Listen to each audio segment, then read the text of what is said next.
زائرین کعبہ سے اقبال یہ پوچھے کوئی، کیا حرم کا تحفہ زمزم کے سوا کچھ بھی نہیں۔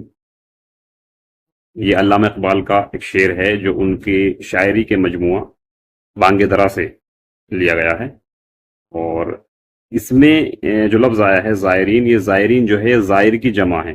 زائر کہتے ہیں زیارت کرنے والے کو، جو زیارت کرنے کے لیے جاتا ہے اس کو زائر کہتے ہیں، اور اس کی جمع یعنی اس کا بہو وچن زائرین ہوتا ہے۔ تو اس میں علامہ اقبال ان لوگوں سے مخاطب ہیں جو حج یا عمرہ کے لیے جاتے ہیں، کعبے کی زیارت کے لیے۔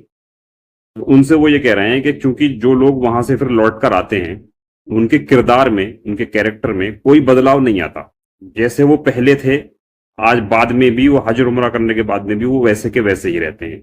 تو اس پس منظر میں مطلب علامہ اقبال ان سے پوچھ رہے ہیں کہ کیا حرم سے صرف تم زمزم کا تحفہ لے کے آئے، زمزم کا پانی لاتے ہو، صرف یہی تحفہ ہے حرم کا؟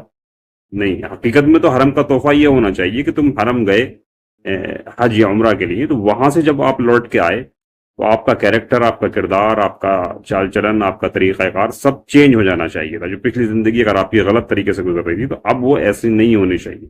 یہ اصل تحفہ ہے حرم کا، لیکن آپ لوگ جو ہے صرف زمزم لے کے آتے ہو، اس کے سوا کچھ نہیں لے کے آتے۔